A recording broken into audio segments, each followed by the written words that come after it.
Ooh, hey, the number one secret to reducing your stress is to elevate your consciousness. And so that is our theme for today.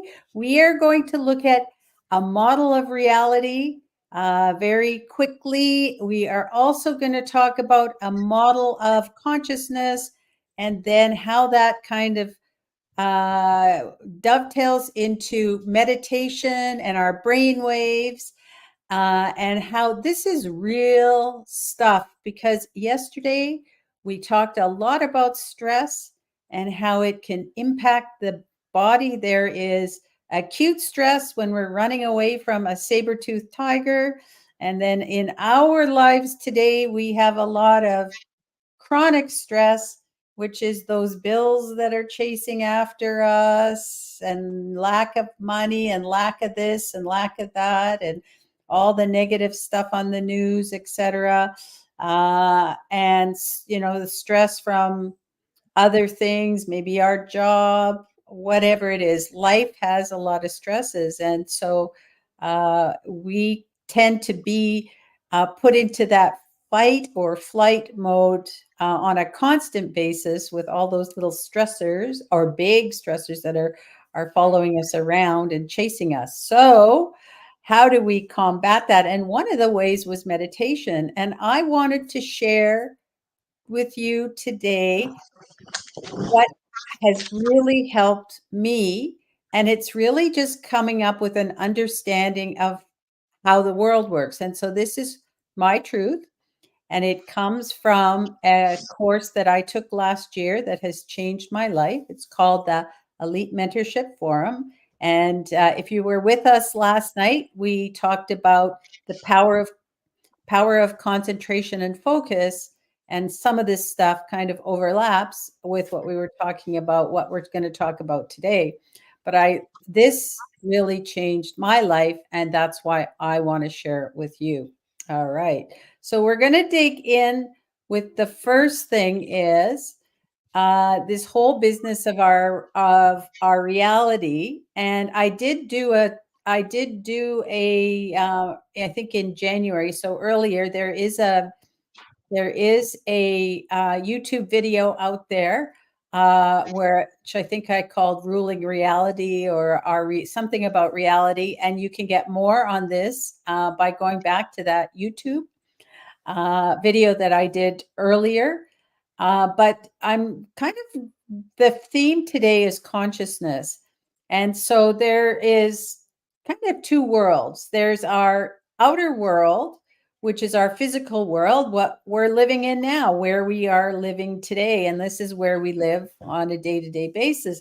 But then there is also our inner world, which is metaphysical, and it is kind of more the spirituality. I like to kind of talk about the universe, but it's what's inside us. It's our spirituality. That's what kind of where our consciousness comes from. That's where our consciousness lives as well. So, and one of the things that I've learned is that your outer world follows your inner world. So how you are and how conscious you are and how you are thinking in your inner world is going to dictate what shows up in your outer world. And I've said this phrase a few times, but Wayne Dyer and Bruce Lee have said, "As you think, so shall you be." And so if you have positive thoughts about everything, then you yourself will be positive. And if you have negative thoughts, then you yourself will be negative, and or will see negative things showing up.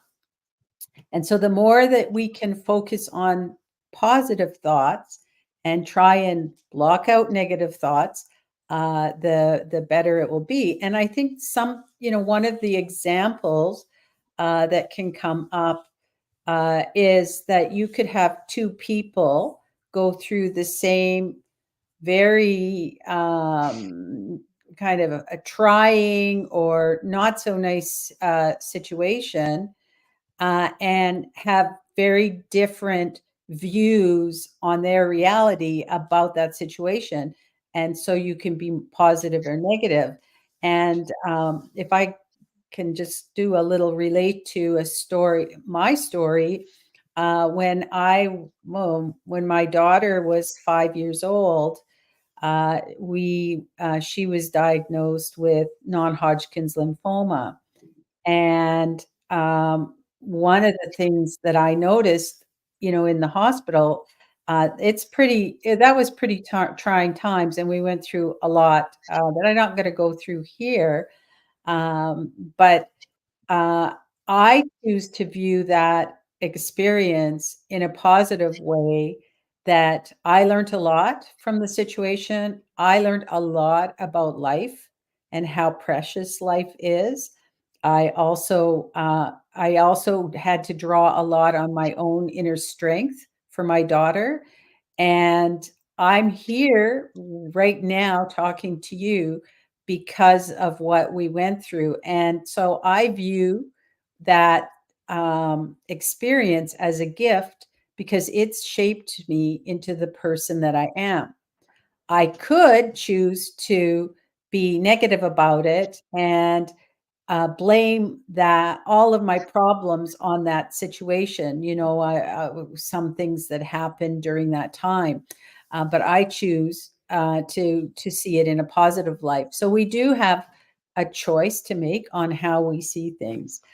So our outer world follows our inner world, and how we think is going to dictate how that outer world is going to present itself. So that's what I've been learning, and I think it's a really great model. So let's go into consciousness. This is a model of consciousness, and in this model there are 4 levels to consciousness. The first level is called to me, and this is where about 70% of people live in to me. And to me is basically everything happens to me. I would have been successful, but something stopped me. And this is where, I guess, this is where people live in victimhood. They're stuck being broke, they're stuck being depressed, and this is where you can have a lot of stress because you are, basically everything happens to you. It's about justifying, where you're at by all the things that have happened, and it's really about blame and victimhood, okay? So, and believe it or not, 70% of people live in to me. So things happen to me. I'll be happy when um, I'll be happy when uh, if this happens. I'll feel better if things happen. So then we can move away from to me into by me. And by me is when you're in achiever mode. You are like rocking the world. I lived a lot of my life in by me. I was like, I was gonna, I wanted to, gonna climb the corporate ladder, all of that kind of stuff. So when you're sick and tired of being sick and tired into me, and you're tired of the blame game, and all of that, then you can move into you're into achiever mode, where you are basically, I will call it forcing the world, or swimming upstream. You're making everything happen, and that's okay, but it can be exhausting as well because you're forcing the world. And so like I said, this is where you're swimming upstream all the time, and really, you take personal responsibility, but you're really forcing everything to happen. So one of the things I guess I'll just note, Um, 80% of people don't care about your problems, and 20% are glad you don't have them. So, for people in victim mode, this is kind of like stop being a victim because people really don't care about your problems. So, get out of your own way, I guess is what I would say there.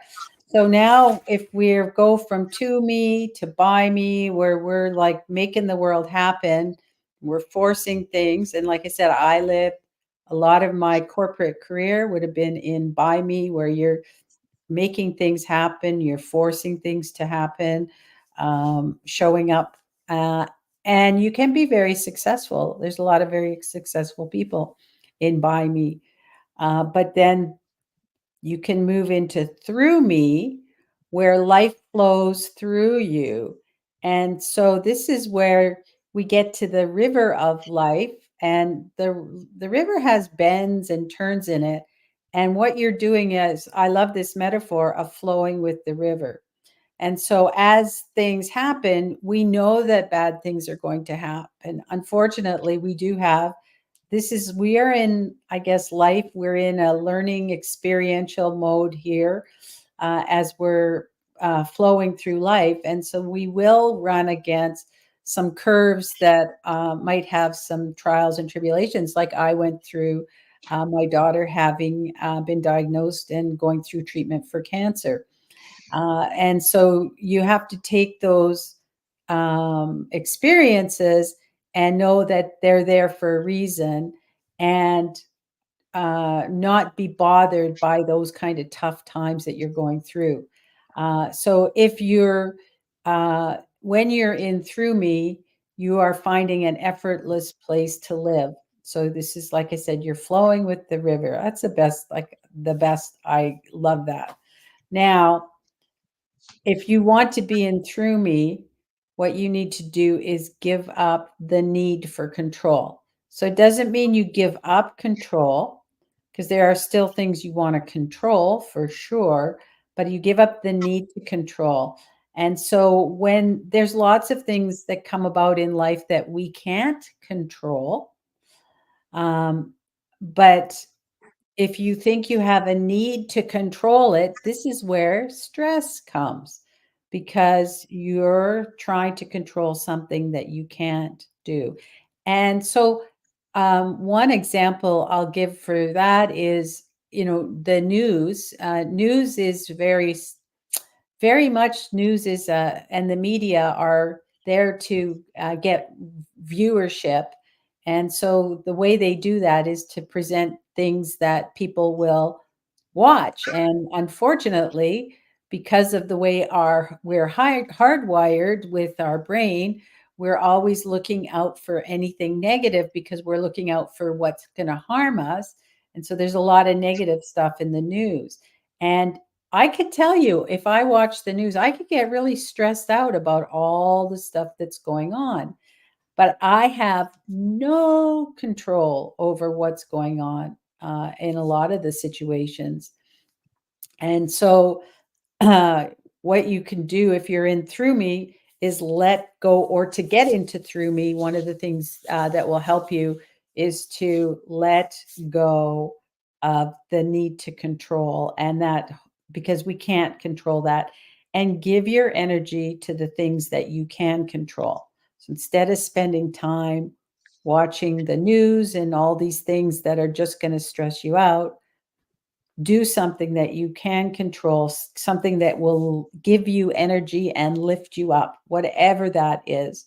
That might be going for a walk. It might be that you like to do quilting, you like to cook, but spend your time on things that light you up and that make you feel happy. And that will help to alleviate stress, because you're focusing on what you can control and not these things you can't control. And oh, I didn't even do that. Wow. It just did it on its own. Oh my gosh. No, I think I must have hit my paper. Okay. So now we're moving into as me. And as me is where we are in oneness, and this is where the spiritual masters live. And to get into as me, you need to have unconditional love, and that's what as me is. And so I think very few of us end up getting into as me. But if you can go get yourself and your level of consciousness into through me mode, then this is where you will be able to live life effortlessly, and things will happen. And so some of what you need to do in through me is to trust in something bigger than you, because there is something bigger than us, and it's actually been proven scientifically. And that kind of, if you all that stuff about quantum mechanics is all about through the fact that there's more to life. There's something bigger than us out there. So all that quantum field, quantum mechanics, the universe, however you want to say it. So this is kind of what is part of my truth. And so when we want to get into through me, we should be dissociating from all those mental hooks of the outer world. And this is where we can do that by our where our brain waves are. So our brain frequency. And this is where meditation, which brings us into our inner world rather than in our outer world, is really beneficial. All right. So if you watched the webinar yesterday, you would have seen this yesterday, but I just wanted to just mention. So our brain waves are in a frequency, and the hertz is how it's measured, and that's the cycles per second. And if you are in high beta, which is about 18 hertz, you are in stress. That's where you're going to have high frequency brain waves. That means you're in stress. Beta is our day-to-day living. So this is where we're in our outer world, and that's from 12 to 15 hertz. So if you get up in the morning, typically you're okay. You're going to start off with your brainwaves in delta, which is 0 to 4 hertz when you're sleeping. And it takes, I think that I've heard, about an hour. Don't quote me on this, but it takes time for you to get out of from delta back into your day-to-day living. But if you grab your phone and you look at your phone and you read an email or something, you've just now catapulted yourself into beta, and missed out on some of the benefits that you can get in alpha and theta. So alpha is where we have creativity. It's also where we can get inspiration, and that is 8 to 12 hertz. And theta is 4 to 8 hertz. And this is where you have dreaming and genius. And we all have genius in us. It's a matter of whether or not you access your genius. And so, all of these people that have, our forefathers, and even the people today who have really pushed us ahead, like Benjamin Franklin and Nikola Tesla and other people. They access their inspiration and their creativity when they were in meditation in some of these modes like alpha and theta. And so meditation will help us to get into these brain states that are lower, like alpha and theta. And one of the ways you can get into alpha is, at least this is through meditation. I learned to start off by holding my breath and feeling for my heart rate, and see if I can count 5 beats of my heartbeat. So let's try that right now and see if we can kind of get ourselves. And when you do that, when you're thinking about, when you're trying to find your pulse and your heart in your when you're in your body and feel it, you actually shut off your mind and your brain. And that's how you can get into that alpha state. So let's just try it to hold your breath for maybe 5 seconds and see if you can feel your heartbeat.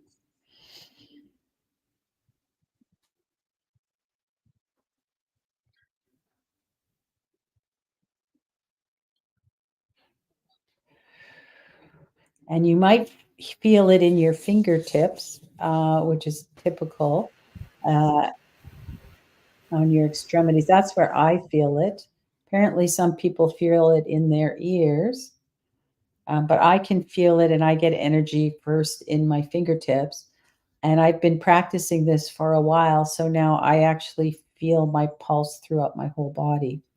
So it's a good exercise to ground yourself, is to just try, if you just want to kind of bring yourself down, especially if you feel stressed out and you want to bring your brain waves down, hold your breath. I know deep breathing works, but you can hold your breath and see if you can feel your pulse. That's another way to get your energy. All right. And so I just following up, because we talked about meditation as being a really great way to relieve stress, and I would recommend that you try meditating every day. It keeps you in touch with your inner world, and gets you into those levels of creativity, inspiration, genius, and where you're dreaming. And so I think we all can use a break from our outer world, which is where we feel all the stress, and move into that. So, um, eh, trying the meditation is good. And what meditation does is, our outer world is very left brain working, and the inner world is where we get into our right brain. And so we can turn on our right brain by doing meditation. And then when we quiet our mind, which is what we do on meditation as best we can, this is where we're going to uh, get good energy and relieve ourselves from stress. So those are kind of some, I guess, also help in the meditation. Seeing the brain waves helps to kind of understand why meditation would help us to relieve stress. And I find, as I've been working to being in through me more than I am in by me, that my levels of stress have really gone down just in general, because I'm what I'm focused on is different now than what I was focused on before. And, I understand that there's bumps in the road. Oh, I've had many bumps in the road, but they are part of my journey. And now I accept them as part of my journey instead of getting stressed out about them. And so that, I think, in a nutshell, is what I wanted to say, because I just wanted to talk a bit about what has really helped me in the last year to understand and move away from stress. And that doesn't mean I don't get stressed out by any means. But the other thing, when I do get stressed out, I can move away from it faster than I used to, for sure. All right. Are there any questions about all of that? No? Not at this time. It's very interesting. Yeah. So I it was fun. I'm gonna tell a little story. So I was looking at going on a dating site last year. And this is so funny, but I was going to this dating site. It's like think it's called green something, but anyway, it's for people who are more like, would be good for people who are vegan, interested in ecology and all that stuff. So I went on that, and they had a whole bunch of questions. And one of the questions which I was going to answer was, how do you define consciousness?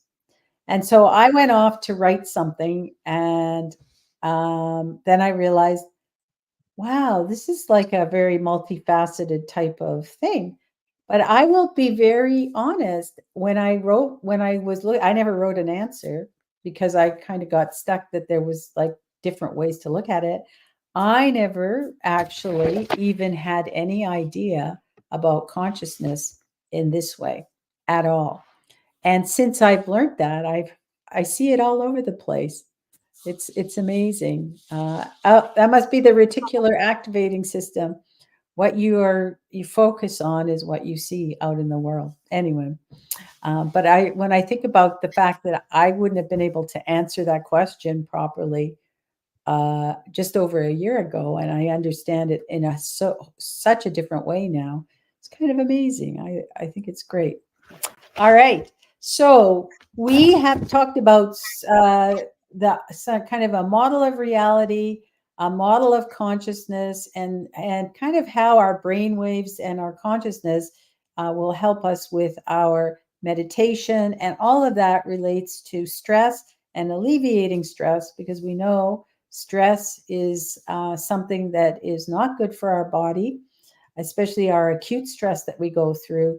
And so these are what we've talked about today. If you are interested in the consciousness and you want to learn more about it, then I've got my email in the chat, so you can send me an email or contact me, and I would love to talk to you more about consciousness. And we are in the kitchen tomorrow. We're going to make some brain food tomorrow. And otherwise, have a great day, everyone. Bye-bye. Bye.